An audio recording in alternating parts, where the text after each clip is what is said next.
Shalom Aleichem, la paracha qu'on lira Be'ezrat Hashem ce Shabbat, elle s'appelle Parashat Vayechi. Avec notre paracha, on termine le livre qu'on l'appelle Sefer Ha'avot, le livre des patriarches. Et à partir de Shabbat prochain, Be'ezrat Hashem, on va commencer dans le livre Shemot qui s'appelle Sifram Shel Banim, le livre des enfants. Le thème de cours qu'on va faire ensemble, Be'ezrat Hashem, c'est le départ de ce monde de Yaakov Avinu, qu'il est lié à la date d'Edi Tevet, le jeûne d'Edi Tevet. D'après le Khatam Sofer, Yaakov il a été mis à terre le Di Tevet. Il y a des midrashim qui disent qu'Yaakov il a été mis à terre à Hanouka. On va commencer le cours. Hachem promet à Yaakov de l'accompagner en Égypte et qu'après on ramènera son corps pour être enterré en Israël. Hachem dit à Yaakov, Al tira mirda mitzrayma, ki le goy gadol asimcha sham, anochi hered imach, moi je descendrai avec toi, mitzrayma en Égypte, vehanochi ha'alcha gam alo, moi aussi je te ferai monter en Israël à nouveau après ta mort. Plus loin dans la paracha c'est marqué, quand Yaakov il a quitté ce monde, Vaïtzav Yosef et Avadav et Arofim, Lachnot et Aviv, Vayachneto Arofim et Israël. C'est marqué que Yosef il a ordonné à ses serviteurs, les médecins, d'embaumer son père. Et les médecins, ils ont embaumé qui? Israël, comme ça c'est marqué noir sur blanc dans le pasuk. Que les médecins, ils ont embaumé Israël. C'est pas marqué qu'ils ont embaumé Yaakov. Comment on embaume? Ils ont embaumé. Comment? Le Zohar HaKadosh, il dit, on ouvrait le ventre et on faisait sortir toutes les parties à l'intérieur du ventre, les intestins, et à la place, on faisait rentrer de coton imprégné de l'huile à farcémon. Et pour faire un très bon abonnement classe, et on faisait ça au roi, on faisait un trou dans le crâne et on aspirait la cervelle et on faisait rentrer à la place, à l'intérieur de coton rempli avec shemen à farcémon. C'est comme ça qu'on embaume. La question qu'elle se pose, est-ce que tu peux imaginer que Yosef il a fait une chose pareille à son père? Il lui a ouvert le ventre, il a retiré les intestins et tout ce qu'il y a dedans. C'est la question que le Zohar HaKadosh pose. Et il répond, Rabbi Shimon Bar Yochai, il dit, il faut que tu saches que Yaakov, il a été embaumé, mais pas comme ça. Yaakov, il a été embaumé dans une façon différente que tout le monde, qui à travers le nombril, on lui a fait injecter de l'huile à farcémon. Pourquoi? Yosef, il voulait montrer aux Égyptiens que Yaakov ne se décompose pas, ne pourrit pas. Pas parce qu'il est tzaddik, c'est parce que quand on l'a embaumé, parce que si les Égyptiens ils vont voir que Yaakov ne décompose pas et ne pourrit pas, c'est-à-dire que c'est un tzaddik, ils vont dire on le laisse en Égypte. On ne le laisse pas partir être enterré en Israël. Alors Yaakov, Yosef, pour faire croire à tout le monde que son père, il ne s'est pas décomposé, c'est pas parce qu'il est tzaddik, c'est tout simplement parce que je l'ai embaumé. Et comment il l'a embaumé? Il a injecté à travers le nombril ce produit-là, Shemen Afarsemon. Il dit le Zohar HaKadosh encore que les Égyptiens, ils ont demandé à Yosef, pourquoi tu ne fais pas sortir les intestins de ton père? Pourquoi tu l'embaumes pas comme nous on embaume? Yosef, il leur a dit, mon père, ces derniers 10 jours, il était malade. Il avait un gastro-entérite aigu, il avait une maladie des intestins, c'est-à-dire qu'il s'est vidé totalement pendant les 10 jours, il n'a rien mangé. Alors on n'a pas besoin de retirer les intestins, comme ça dit Rabbi Shimon Bar Yochai dans le Zohar HaKadosh. Comme ça aussi, il rapporte le Khatam Sofer et il ramène la preuve de Ramban, Nachmani. Il faut que tu saches qu'un tzaddik, quand il quitte le monde, il ne se décompose pas. Viens voir une histoire dont Gemara Baba Metzia s'est rapporté là-bas que Rabbi El-Azar, le fils de Rabbi Shimon Bar Yochai, il n'avait pas beaucoup d'amis. Il avait plus des ennemis que des amis. Et avant de mourir, il a dit à sa femme, quand je vais mourir, tu dis à personne, tu laisses mon corps dans le grenier sur le lit. Ne t'inquiète pas, je ne vais pas décomposer. Là-bas, la Gemara dit que sa femme, elle a gardé le corps de son mari pendant 22 ans. Et le corps, il ne s'est pas décomposé. C'est-à-dire qu'un tzaddik ne pourrit pas. C'est-à-dire en réalité, Yosef, il a fait comme si son père, il a été embaumé. Et grâce à l'embaumement, il n'a pas décomposé. Parce que sinon, Paro, il n'aurait pas laissé Yosef prendre son père en Israël. Ok, jusqu'à là, on a parlé de l'étape de embaumer. Maintenant, j'aimerais parler de l'étape de l'enterrement. C'est marqué dans la paracha, Vayavo ad goren ha'atad, asher be'ever ha'yarden, vayaspidu sham misped gadol, vekaved me'od, vayas le'aviv evel shivat yamim. Goren ha'atad, c'est un endroit qu'on l'appelait Goren ha'atad. Pourquoi? Parce qu'il y a un moment, Yosef, il a enlevé sa couronne, et dans une couronne, il y a des épinons. Il l'a mis avec des diamants, et il l'a mis sur le cercueil de son père. Tous les rois, ils ont vu qu'est-ce qu'il a fait Yosef. Tous les rois, ils ont enlevé leur couronne et ils ont mis autour de couronne de Yosef. Total, il y en avait là-bas 36 couronnes. C'est quoi les 36? Et on ne va pas rentrer maintenant dans ça d'après le sceau de la lumière infinie, etc.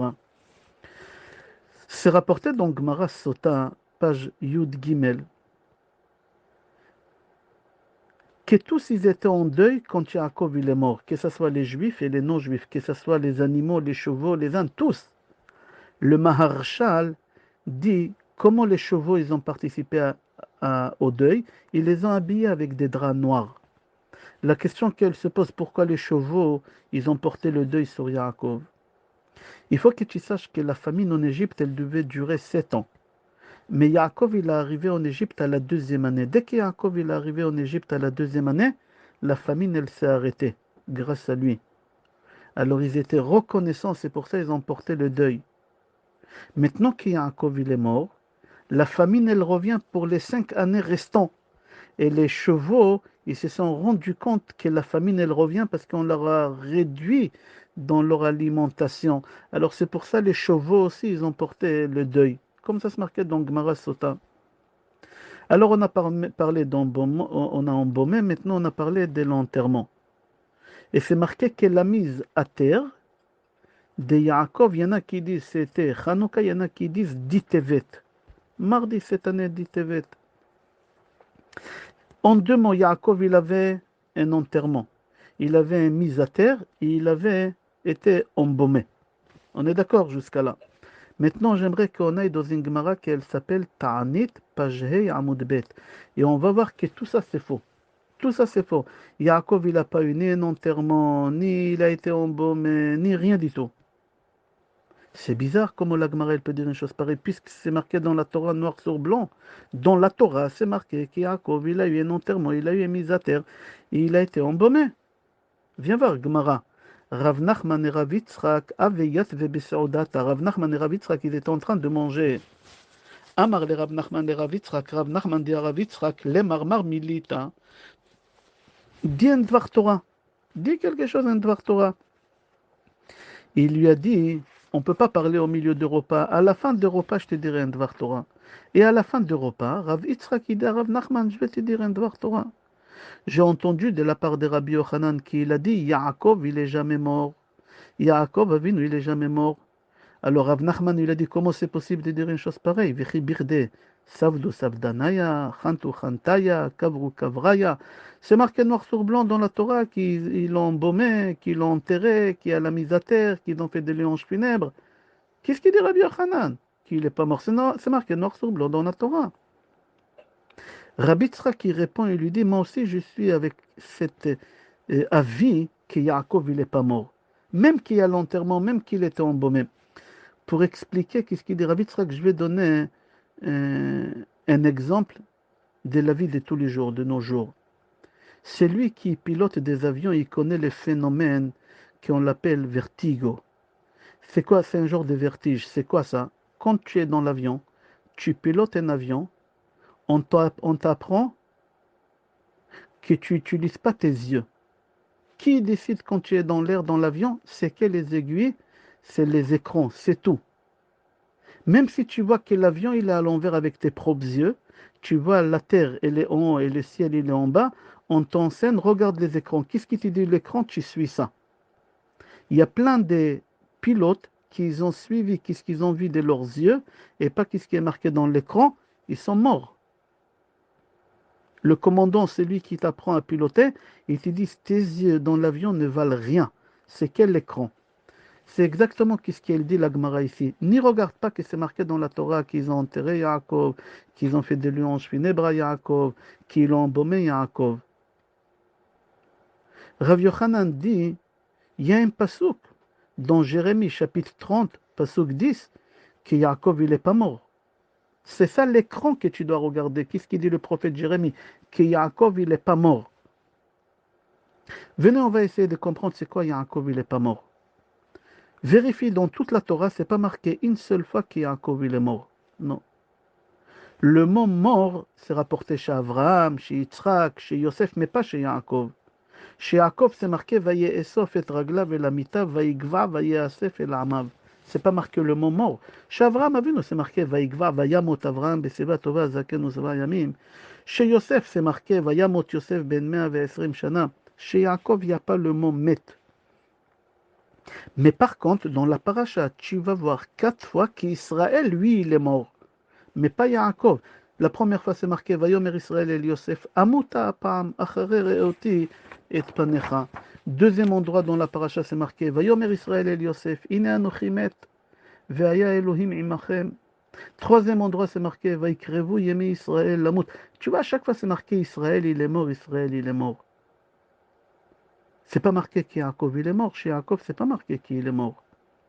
Certes, Yaakov et Israël, c'est la même personne. Il faut que tu regardes le Al-Shikh HaKadosh sur 4 pages. Il explique là-bas qu'au moment où Yaakov s'est battu avec l'ange, le sens de Yaakov il a été changé. Yaakov il est resté vivant pour nous accompagner toutes les épreuves qu'on est en train de traverser jusqu'à que le Mashiach il vient.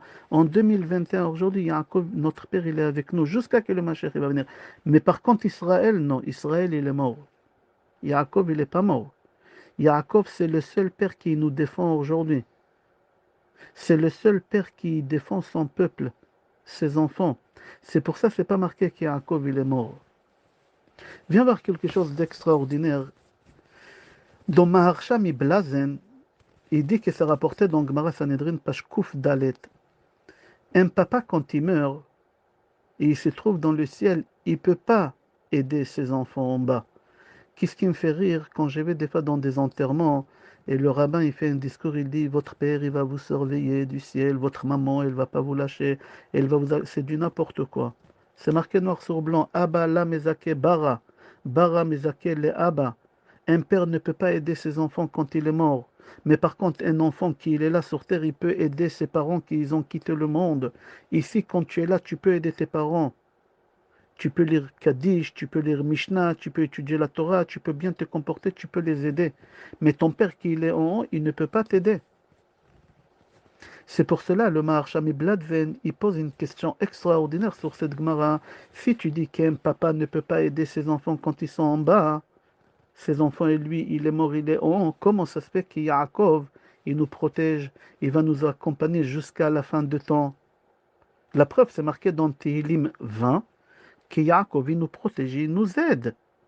C'est marqué, Ya'ancha Adonai beyom tsara, Yisagef Hashem Elohei Yaakov, qu'Akadosh Baruch Hu, il va te répondre. Si tu vas appeler Yaakov aussi, lui, il va te répondre et il va venir t'aider. Mais attends, je ne comprends pas. Un papa qui est mort, il ne peut pas nous aider. Alors il répond, le Maharsha Mibladen, il dit, c'est simple, Yaakov, il n'est pas mort. Yaakov, c'est le seul des patriarches qui n'est pas mort, c'est pour ça il peut nous aider. Mais Israël, il ne peut pas nous aider parce qu'il est mort, il peut rien faire. C'est marqué dans Gemara Shabbat que quand le Mashiach il viendra après la résurrection des morts, Yitzhak qui va nous aider beaucoup plus qu'Yaakov. Pourquoi? Parce que c'est après la résurrection des morts. Mais aujourd'hui, qu'Yitzhak il est mort, il ne peut rien faire. La seule personne qui n'est pas morte, c'est Yaakov.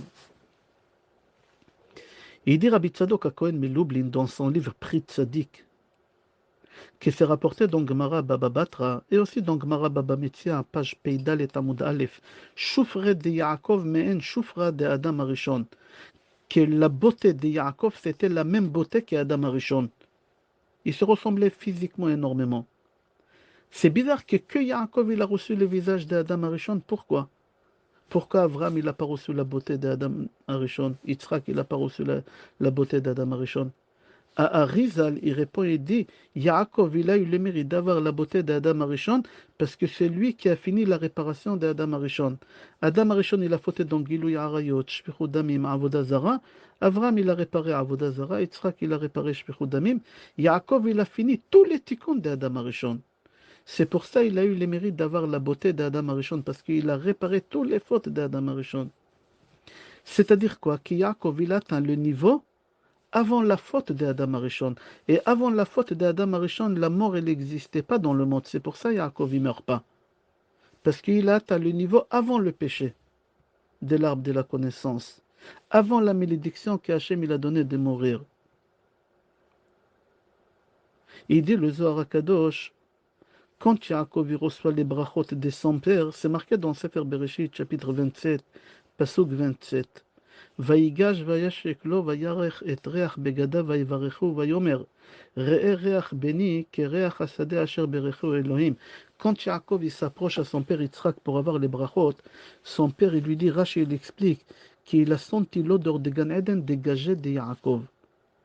Et il dit le Zohar HaKadosh, comment ça se fait qu'Yaakov il a eu l'odeur de Gan Eden sur lui?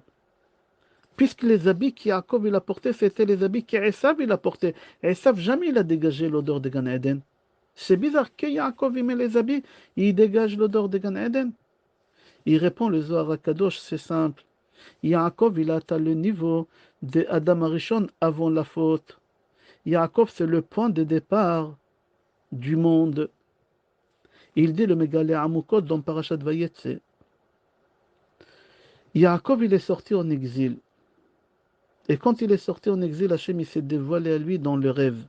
Le rêve le plus connu au monde, le rêve de l'échelle. Marc Soulam, Samervav, Lamed Mem. Pourquoi Soulam? Parce que la valeur numérique des Soulam, c'est 130. Hachem, il lui a fait sous-entendre à Yaakov, là tu sors en exil pour une période de 130 ans. Pourquoi? Pour réparer la faute d'Adam Arishon. Comment c'est lié 130 à Adam Arishon? Alors c'est marqué dans Gemara Eruvin, page 13, Amud Bet. Aya Rabbi Meir Omer, Rabbi Meir il disait, Adam Arishon, Chassid Gadol Aya, c'est un grand tzaddik. Kevan Shera'a Sheba Amita La'olam Biglalo, puisqu'il a vu qu'Hachem il a maudit le monde à cause de lui, Yashav Betanit, il a jeûné pendant 130 ans. Il mangeait que le soir. Deuxième chose qu'il faisait, Parash Minaisha Mea Shloshim Shana. Il s'est détaché de sa femme pendant 130 ans. Troisième chose, He'ela Zarzir Te'enim al Besaro. Mea Shloshim Shana. Il a mis sur son corps des feuilles des figues. Les feuilles des figues, ça pique. Il a mis tout, sur tout son corps des feuilles des figues et il a mis les habits dessus pendant 130 ans. J'ai vu que le Shla Kadosh et Torah Traim et Binyan Ben Yoyada dit c'est quoi 130 ans? Il a jeûné 130 ans. Il s'est séparé de sa femme pendant 130 ans. Et il a mis des feuilles de figuier sur sa peau pendant 130 ans. C'est quoi tout ça? Ils répondent et ils disent les 130 ans d'Adam Arishon qu'il a fait tchouva, il n'a pas fini de faire la tchouva. Yaakov Avinu, il vient pendant 130 ans, il répare Adam Arishon. C'est pour ça Yaakov il va en exil pendant 130 ans. Regarde comment ils disent. Adam Arishon, il a fauté, il a mangé de l'arbre. Alors il a jeûné, il n'a pas mangé pendant 130 ans. Là, il a mangé de l'arbre, là, il ne mange pas du tout pendant 130 ans. Deuxième chose, Adam Arishon, il a fauté, il a mangé de l'arbre de la connaissance, que c'était une figue.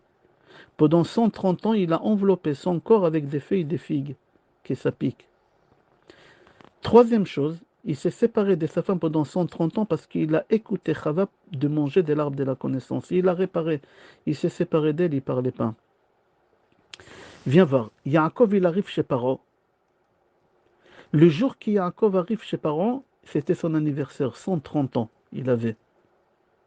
Le jour que Yaakov il arrive chez Paro, il a fini la réparation d'Adam Arishon, il avait 130 ans. C'est pour ça Yaakov il dit à Paro,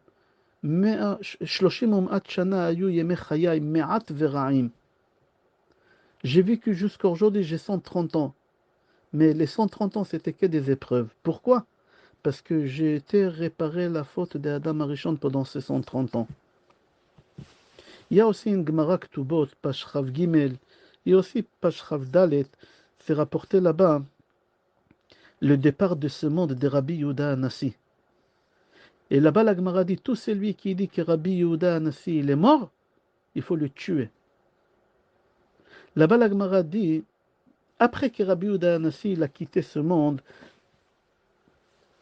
il venait tous les vendredis soirs chez lui à la maison pour faire kiddush à sa femme. Là-bas, il y a l'histoire, pourquoi il a arrêté, etc. Mais le Ben Yehoyada, il dit que Rachet Tevot Shel Hanassi, Hi Nishmato Shel Yaakov Avinu.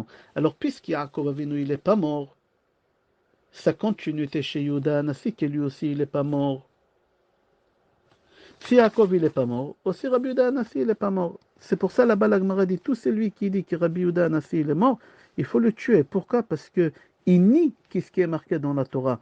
Dans la Torah, c'est pas marqué que Yaakov, il est mort. Pourquoi tu dis que Rabbi Yehuda, il est mort? Rabbi Yehuda, c'est Yaakov. Ok. C'est rapporté dans Gemara Sota, page Yud Gimel. Quand on a ramené Yaakov à l'enterrement et on l'a mis à terre, Esav, il était là-bas. Il les a pas laissés mettre Yaakov dans la tombe.